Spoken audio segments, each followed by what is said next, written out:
Hi, I'm Dr. Melfred Hernandez and this is my very first educational video. Meaning, Vlog. may susunod pa. Ha? Vlog ba tawag doon? Vlogging. Vlogging. Ano yung difference? Video. Yung vlogging. Video. O sige, okay. Vlog. This is my very first official instructional or educational vlog. Okay? And I will attempt to... Tama kaya yun? I will attempt to explain to you what masks are, what respirators are, the difference between the two, and what are the different respirators available. Because, you know, there's a lot of information going around, and maski ako minsan nalilito, so I had to study, I had to consult some experts, maybe from various manufacturers and from various experts, and I will attempt to explain to you, okay? So, this is a mask, and this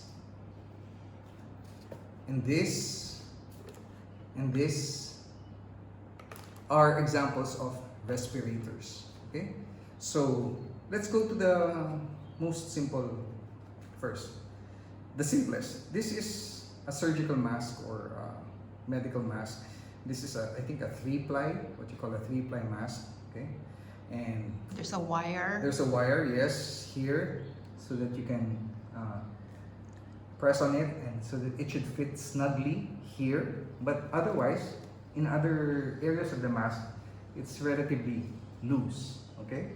And this, It can be a loop, garter loop, or yes, it can a be a tie. garter loop like this, and pwede din yung tie. Usually the surgeons are the Sa ones likod. wearing the tie. Okay, this is what surgeons and usually doctors would wear in the wards. And this is also most commonly what you would see a lot of people wearing, okay? It's Aside gotten from the so cloth mask. expensive. Okay. Now it's very expensive, although dati murang-mura lang to. Okay. So, we have to emphasize the fact that this mask, okay, will only protect the people around the wearer. It does not protect the wearer himself or herself. So sa grocery, ang napoprotect mo, the people around you. Yeah. And you're not protected. Yeah, when you're doing your groceries and the cashier's there and you Yeah. wear this, okay, if the cashier sneezes or Yes. coughs, You're not protected. you're not protected, okay? Because this protects only the wearer. This protects the people around the people wearer. around the wearer. This doesn't protect So the cashier has to wear that. the cashier has to wear. Medyo nililito mo ko, pero sige.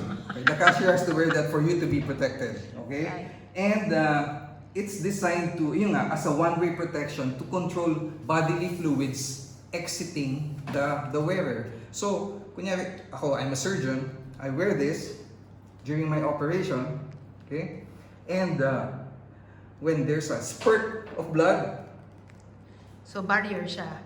it's a barrier, okay? But it doesn't protect me from the aerosol or from Yeah. the viruses or from the bacteria. Okay? Yeah.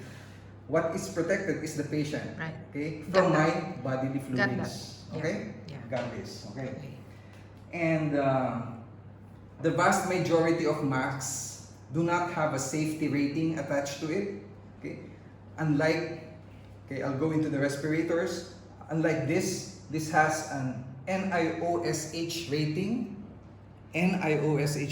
of 95, of N95. The masks do not have such rating. I don't know why, pero that's for another person to explain, okay? So you have your masks and you have your respirators. Now these are your respirators. You have your N95 unvalved, non-valved respirator. You have your N95 and you have a one-way valve here, okay? And you have your half face respirator, Which is reusable. and you're going ahead. I'm sorry. And your full face mask. I am your father. Which is bagay to my arm. Okay, yeah. See? Yes, okay. Nike Extra yung wife ko who has an elbow You pad. forgot the other there. Oh yes, sorry. Yeah, but I'll get to that. Okay. So the difference between these and these two are disposable. Like this. What is that? Later, this is disposable. These three are disposable. Respirators, disposable respirators, just like your disposable mask. These, I will not dispose of them. Okay? These are reusable respirators. Okay? Are we medyo okay Yes. pa tayo? Okay. So now you go Now, to... respirators are, compared to your masks, they're tight fitting masks designed to create a full or a half face seal or a full face seal. Okay? And now you have your, first we go to the standard. These are your standards, standard N95 masks. Why are they called N95? As na-discuss ba natin yung NIOSH? Yes, you said that. About the National Institute of Occupational Safety and Health. Hindi pa. You said it, but you Okay. didn't say the N95. The NIOSH. Yeah. I already did. That's an American, that's the US Standard. Oh. Yeah, standard. But in Europe, you have the EN or the F something. Why is it called N95? Why is it called N95? Okay, it's called N95 because this would effectively block or filter out particles 0.3 microns or larger. Okay, 95% of the time. This is their N95 mask. This is another N95 mask. And this is your... Nasaan na yun? Ayan, the one with the block. Where? Oh, here. This is your N100. Yes, Virginia. Alam pa ba nila yung joke? Yes, you have an N100 mask. Oh, N100 respirator. Okay. N95, it blocks out particles. Yeah, you said that.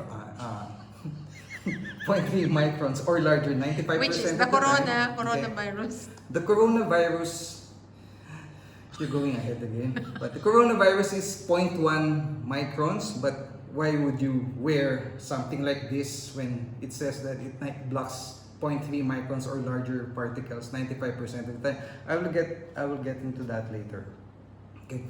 You have two kinds of N95 masks. You have the non-valve mask and you have the one-way valve respirators. Not mask pala, respirators. Okay. So the non-valve mask would provide a good two-way protection. Okay. Filtering out both outflow and inflow of air. Okay. This is a valve respirator. This would filter out incoming air, okay, but it will not filter out exiting air. Okay, so essentially this provides protection to the wearer but not that much protection to the others around you. Okay, one way to go around this, but this is more comfortable to wear than this one. This can be quite suffocating, especially when you wear it the first time. This is more comfortable to wear, but one way to get around this, to give protection naman to the people around you, is you can wear a mask, Surgical mask. a surgical mask, or even a cloth mask over. I think even under, pwede mong gamitin. Okay? To help filter out the air coming out of the wearer. Okay? So, are we done with the N95 masks? But these are your standard N95 masks. Is it the same as the KN95? Yes, essentially should be the same as your KN95. Yung KN95 are masks which are manufactured or coming out of China. Okay, and there should be an international standard. A KN95 should be equivalent to your N95 masks, respirators. Okay, this is an N100 respirator. Yes, merong N100, and this effectively blocks 99.98% of particles 0.3 microns or larger. So, essentially, parang binablock na niya lahat ng particles 0.3 microns or larger. This is your N100. N100 blocks how many percent? 99.97%. 99.98 or 99.97%. Okay. You would say that this is N95, it blocks 95%, but in theory, it can actually block almost 90. It will filter at, hindi, ano pala, going back, yung N95, it will filter at least 95% of particles 0.3 microns or larger. The operative word there is at least, or that's the minimum, 95%. So, essentially, pwede pa niyang ma-block, ang maka-filter somewhere between 95 to 99%. Can you imagine? So, kahit pa siya N95, in theory, you can still block particles from 95% to 99% of the time. Can you just imagine the N100 na ang minimum niya is 99.97%. So it can effectively block, still block in theory 99.97% to 99.99 Okay, or got that, even 100. got that. 100%. Got that. Okay. Okay, a Next. good question is why use it when I have a question for you. Ano bang particle size ng I said coronavirus? You asked na kanina. 0.1. 0.1. You said already. Okay, did I say that? Yeah. Okay. 0.1 sinasabi ang rating for 0.3 microns or larger. It says here that respirators with high efficiency at 0.3 micron particle size can, in theory, filter particles down to the size of the coronavirus, which is about 0.1. What that doesn't tell us is how much protection this respirator will afford the wearer from the coronavirus. Okay? In theory, kaya niya ang 0.1%. Hindi lang niya masasabi kung how much percent of the time it will block the coronavirus and protect the wearer. And then we will have to have more studies to gauge that. Okay? To gauge. But this will protect you from the coronavirus. Okay?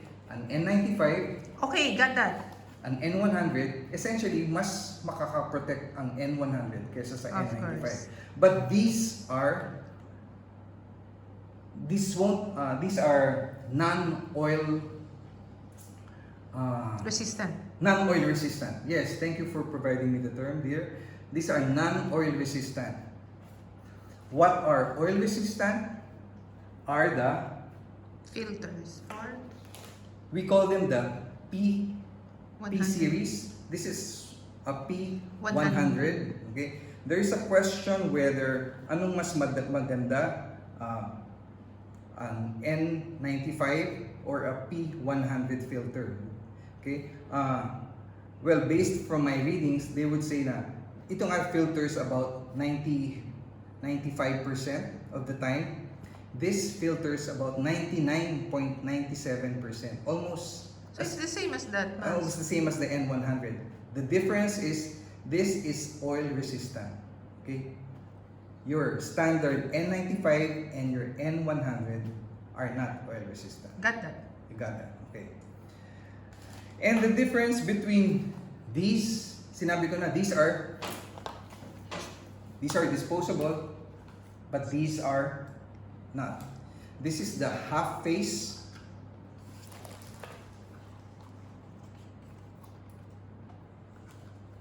Okay. These are the half face models, and this is your full face models. Okay. Of course, just by the looks of it, you would get more protection from a full face than a half face. Okay.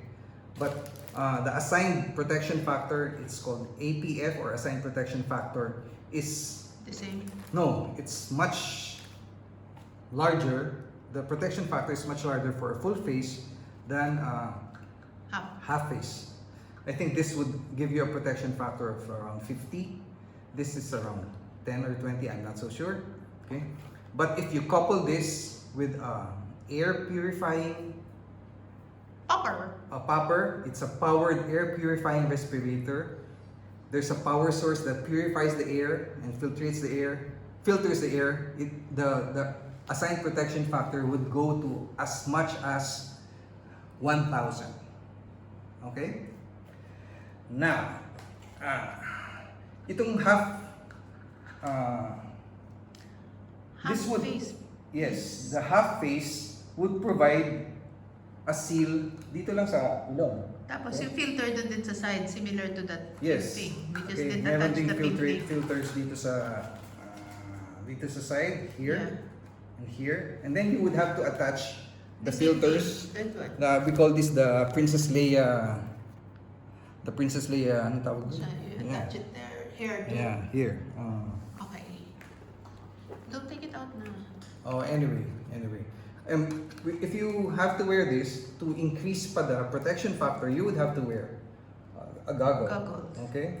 Some would prefer this kasi if they have to wear Mga ofta glasses, or they have to use the microscope, or if you have to wear loop or a loop or a headlight like this, medyo challenging daw if you use the full face shield. Okay? This is what I'm most excited about. This is the 3M full Facepiece 6,000 series. It's 6,000 series. This is 6,800 because it's a medium size, but I think the medium size is the most versatile. The small mask is the 6,700. The large one is the 6,900. Okay. And this mask, Sorry. Kamay ko yun. Kamay ko. Wait. Mixel na to. yes.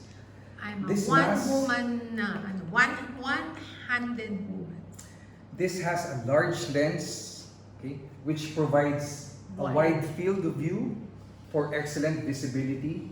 You know, the face seal and the seal here in the nose, here, it's made of elastomeric silicone, which is very comfortable. It's very light and a well-balanced design for enhanced comfort, durability, and ease of cleaning, especially for surgeons when you have to work on an operation, especially an aerosol generating procedure, which would take from several minutes to hours. This is heaven. This is heaven for us. And you can actually, I'm not so sure, but you can actually use this in air purifying and supplied air respirator modes. There are several attachments to it, and you have a center adapter here that directs exhaled air or exhaled breath downwards. Okay. Parang si Darth Vader. Okay? And the other features is, have I told you that it's made of silicone thermoelastic, Yes, you did. thermoplastic elastomer? Okay? It's a full face shield. And, you know, this makes breathing easier to, makes for easier breathing and provides cool air. Suot mo na, Have suot you mo na, tried- suot mo na, suot mo No. na, suot mo na. Have you tried wearing 20 an minutes ka N95? na. Oh. Masyadong, it's very suffocating. This is your full face look. So, is it comfortable even with glasses? Yes, You very comfortable. will have a discussion later. Yes. Not now. Inuunahan mo na ako Hindi, kasi because it's palagi. such a long. Oh, wala pa na ba? Okay, Yeah. I'll try to... okay. this is how you wear it. If you're not wearing glasses, if you're not like me with Facepiece,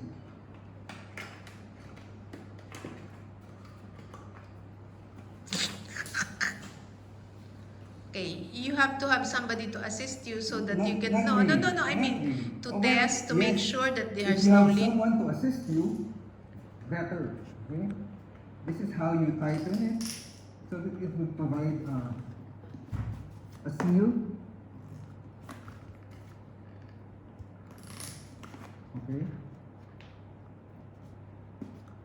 You should have a tight seal here on the chin and of course here sa nose.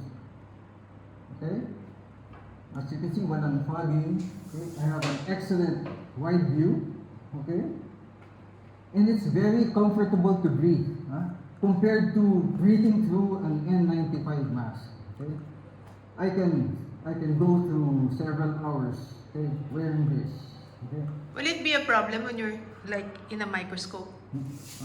I don't think so. I don't think so because we, as ENTs, we also use a microscope for ear surgeries and also for laryngeal surgery. Like I'm a laryngologist, so I do Yeah, yeah. using the microscope and the laser. I don't think this would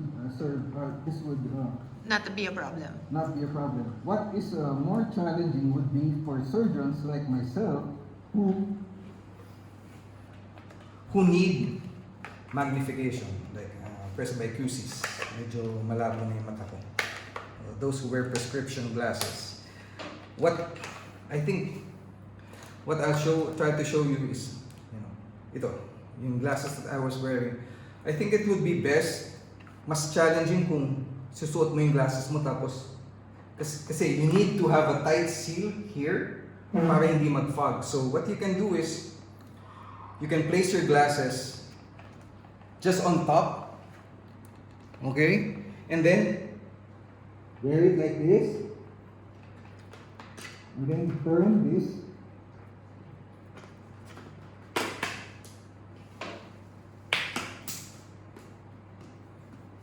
So you have to fix your hair first, of course.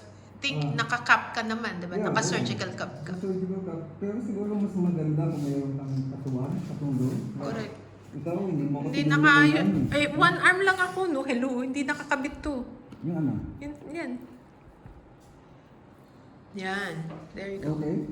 So, if you notice there's no fogging, kasi essentially what is important, even if you have some leak over here, because of the glasses, Yeah. what is important is you have the tight seal Seal. here on the Yeah. nose and the mouth and the chin. Yeah. Okay? There. Yeah. And then I can breathe normally. Okay? But I think what is more important is if you have to wear glasses, kasi ito medyo makapal, Mhm. but if you have those na talagang parang mas Yung tin, manipis, mga wire. or yung wired, I think that would be best. But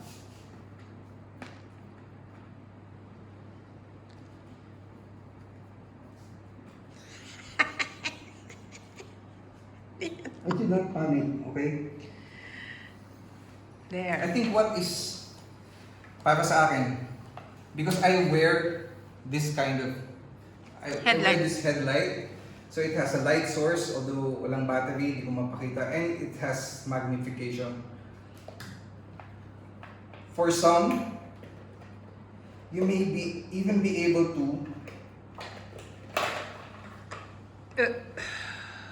Excuse me. ilang minutes na ba ako here? Malapit ka na mag 30 minutes. Malapit na. Maboboard na. Bored na ang mga Maboboard viewers mo.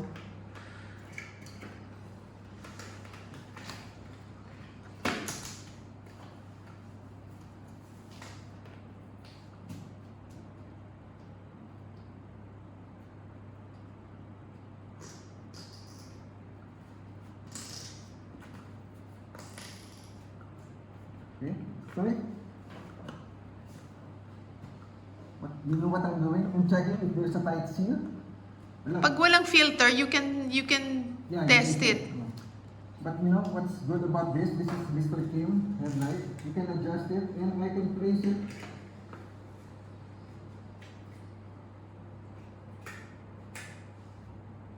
And then I could do my surgeries You think so? even with the external light source and magnification. So this is what I feel is exciting for me, because I can still wear this even with the full face mask. But I think it will even be better with the half face mask. Half face mask and goggles in this to be able to give me ample protection.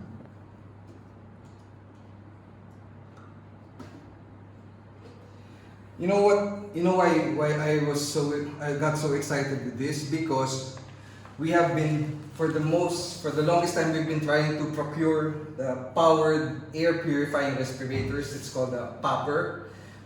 It's like this, but there's a power source which purifies the air and filters the air, and you can use that for several hours, continuous 9-hour use. But they're not available because I think Trump has And urged of course, it's PM pandemic. to Everybody's clamp down the scrambling. export of the And models, the poppers. Everybody's scrambling Yeah, for we do that. not have poppers, but we have this. We can already start doing our aerosol generating procedures so that we can operate on patients who need the operations, and at the same time we can protect the surgeons, we can protect the nurses, the anesthesiologists, everyone who has to do the procedure is protected, and the patient is protected, and the patient will undergo whatever procedure that needs to be done in the soonest possible time. Okay. How's let's- that for my first vlog? Do you have any questions? This is Melfred signing off. Melfred, This is M-E-L-F. Dr. Melfred Hernandez, Doc Melf, Signing. signing off. Signing off.